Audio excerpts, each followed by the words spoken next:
প্রায় ৩ দশক ধরে যিনি শুধুই অভিনয় করেননি, হয়ে উঠেছেন ভালোবাসার প্রতীক, সৌন্দর্যের সংজ্ঞা ও বহু প্রজন্মের ক্রাশ, তিনি নন্দিত অভিনেত্রী দিলারা হানিফ পূর্ণিমা। আজ 10 জুলাই এই নায়িকার জন্মদিন। 1984 সালের আজকের দিনে চট্টগ্রামের ফটিকছড়িতে জন্মগ্রহণ করেন বাংলা সিনেমার এই রূপসী তারকা। মাত্র 13 বছর বয়সে সিনেমায় অভিষেক। শুরুটা হয়েছিল জাকির হোসেন রাজু পরিচালিত এ জীবন তোমার আমার ছবির মাধ্যমে। আর পেছনে ফিরে তাকাতে হয়নি। 3 দশকের ক্যারিয়ারে এরপর আর পেছনে ফিরে তাকাতে হয়নি। 3 দশকের ক্যারিয়ারে পূর্ণিমা অভিনয় করেছেন 80টিরও বেশি সিনেমায়, যার বেশিরভাগই ব্যবসা সফল। নায়ক রিয়াজের সঙ্গে তার জুটি যেমন ছিল সুপারহিট, তেমনি প্রথম বাণিজ্যিক সাফল্য আসে রুবেলের বিপরীতে যোদ্ধা সিনেমা দিয়ে।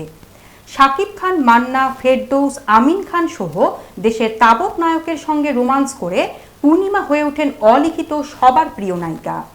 জাতীয় চলচ্চিত্র পুরস্কার পেয়েছেন ওরা আমাকে ভালো হতে দিল না সিনেমার জন্য।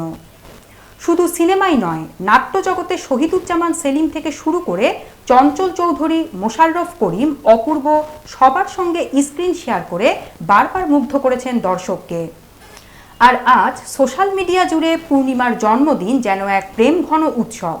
শাশ্বত সৌন্দর্য, মেধা ও মার্জিত উপস্থাপনায় তিনি আজও প্রাসঙ্গিক, আধুনিক এবং অনন্য।